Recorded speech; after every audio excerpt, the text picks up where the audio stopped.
ಪ್ರಶ್ನೆ ಸಂಖ್ಯೆ 26. ಪ್ರಶ್ನೆ ಸಂಖ್ಯೆ 26ರಲ್ಲಿ ಏನನ್ನು ಕೊಟ್ಟಿದ್ದಾರೆ?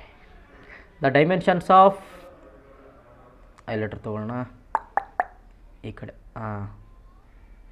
ಓಕೆ.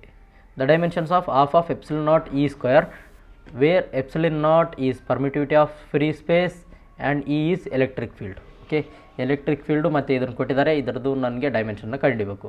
ಓಕೆ, ನೋಡೋಣ. ಸ್ವಲ್ಪ ಕಠಿಣ ಅನಿಸುತ್ತೆ, ಬಟ್ ಇದೇನು ಕಠಿಣ ಇಲ್ಲ, ಈಸಿಯಾಗಿದೆ. ಇರೋದು ಒಂದೇ ಫಾರ್ಮುಲಾ. ಓಕೆ, ನೀವು ಎಫ್ ಈಕ್ವಲ್ ಟು ಇದು ನೋಡಿ, ಈ ಫಾರ್ಮುಲಾ ಗೊತ್ತಿರುತ್ತೆ, 1/4π epsilon naught into Q square by R square. Okay, same charge ಇದ್ದಾಗ ಈ ಫಾರ್ಮುಲಾ ಗೊತ್ತಿರುತ್ತೆ. ಮತ್ತು ಇನ್ನೊಂದು ಫಾರ್ಮುಲಾ ಗೊತ್ತಿರಬೇಕು, ಎಫ್ ಈಕ್ವಲ್ ಟು ಎಲೆಕ್ಟ್ರಿಕ್ ಫೀಲ್ಡಲ್ಲಿ ಒಂದು ಚಾರ್ಜ್ Q1 ಇಟ್ಟಾಗ, ಇದು ಕೂಡ ಗೊತ್ತಿರುತ್ತೆ. ಇವೆರಡು ಫಾರ್ಮುಲಾಯಿಂದ ಏನಾಗುತ್ತೆ, ಇದು ಸಾಲ್ವ್ ಆಗಿಬಿಡುತ್ತೆ. ನೋಡಿ, ಇಲ್ಲಿ ನನಗೇನಿದೆ, ಈ ಫಾರ್ಮುಲಾ ಯಾವ ರೀತಿ ತೊಗೋಬೇಕಂದ್ರೆ ನಿಮಗೆ ಪ್ರಾಕ್ಟೀಸಿಂದ ಮಾತ್ರ ಬರುತ್ತೆ. ಓಕೆ, ಇಲ್ಲೇನಿದೆ ಕ್ಯೂ ಸ್ಕ್ವೇರ್ ಬೈ, ಓಕೆ, ಇದರಲ್ಲಿಂದ q square by epsilon naught ಇದೆ. ಹೌದಾ? ಫಸ್ಟ್ನೇದು ಸಾರಿ ಇಲ್ಲೇನಿದೆ, ಬರೀ ಎಪ್ಸಿಲಾನ್ ನಾಟ್ ಇದೆ. ಏನಿದೆ ಇಲ್ಲಿ? ಬರೀ ಎಪ್ಸಿಲಾನ್ ನಾಟ್ ಇದೆ. ಸೊ ಎಪ್ಸಿಲಾನ್ ನಾಟ್ನ ಈ ಕಡೆ ಕಳಿಸಿದಾಗ ನನಗೆ ಈ ಕಡೆ ಏನು ಉಳಿತು? Epsilon naught equal to 1/4π F Q square by R square ಉಳಿತು. ಸರಿ, ಇಲ್ಲಿ ಕೂಡ ನನಗೇನು ಬೇಕು? ನನಗೆ F into E into Q ಇದೆ. ನನಗೆ ಇ ಸ್ಕ್ವೇರ್ ಬೇಕು. ಫಸ್ಟ್ ಇಯನ್ನು ಕಂಡುಹಿಡ್ಕೊಳ್ತೀನಿ. ಇದೇನಾಗುತ್ತೆ? ಎಫ್ ಬೈ ಕ್ಯೂ ಆಗುತ್ತೆ. ಓಕೆ, ಇ ಸ್ಕ್ವೇರ್ ಅಂದರೆ ಏನಾಗುತ್ತೆ? F square by Q square ಆಯಿತು. ಈಗ ಇವೆರಡನ್ನ ಏನು ಮಾಡ್ಬೇಕು? ನಾನು ಮಲ್ಟಿಪ್ಲೈ ಮಾಡಬೇಕು. ಎರಡನ್ನು ಮಲ್ಟಿಪ್ಲೈ ಮಾಡಬೇಕು. ಈಗ ಎರಡನ್ನು ಮಲ್ಟಿಪ್ಲೈ ಮಾಡ್ಬೇಕಂದ್ರೆ ಏನು ಮಾಡ್ತೀನಿ ನಾನು? Half into epsilon naught into E square. Okay, half into epsilon naught into E square.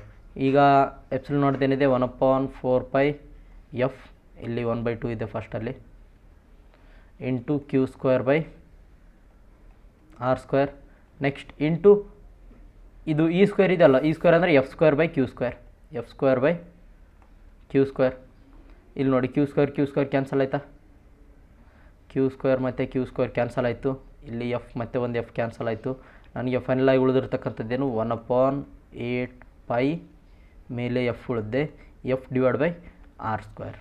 Okay, ಇದರ ಡೈಮೆನ್ಷನ್ ಅಂದರೆ ಈಸಿಯಾಗಿ ಕಂಡುಹಿಡ್ತೀರಾ? ಇದರ ಡೈಮೆನ್ಷನ್ ಏನು? ಈಸಿಯಾಗಿ ಕಂಡುಹಿಡ್ತೀರಾ?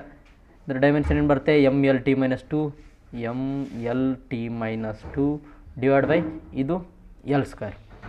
Okay, L square. ಈಗ ಕ್ಯಾನ್ಸಲ್ ಆದರೆ ಏನಾಗುತ್ತೆ? ಇದು ನನಗೆ ಬರ್ತಾ ಇರ್ತಕ್ಕಂಥ final dimension ML-1T-2. Okay, ML-1T-2. Option B is the right answer. Okay, ಇದ್ರ ಡೈಮೆನ್ಷನ್ ಸಿಗ್ತಾ? ಅರ್ಥ ಆಯ್ತಾ ಯಾವ ರೀತಿ ಸಾಲ್ವ್ ಮಾಡಿದ್ವಿ ಅಂತ? ನೀವು ಅದೇ ಎಪ್ಸಿಲಾನ್ ನಾಟ್ದು ಸಪ್ರೇಟಾಗಿ ತೆಗೆದು, ಇದು ಸಪ್ರೇಟಾಗಿ ತೆಗೆದು, ಡೈಮೆನ್ಷನ್ ತೆಗೆದು ಮತ್ತೆ ಈಗ ಇಂಟು ಮಾಡಿದ್ರೆ ಅಂದರೆ ಏನಾಗುತ್ತೆ? ಭಾಳ ಟೈಮ್ ಆಗುತ್ತೆ. ಅದೇ ಏನು ಮಾಡಿದ್ವಿ ನಾವು? ಡೈರೆಕ್ಟ್ ಫಾರ್ಮುಲಾನೇ ಯೂಸ್ ಮಾಡ್ಕೊಂಬಿಟ್ವಿ. ಓಕೆ.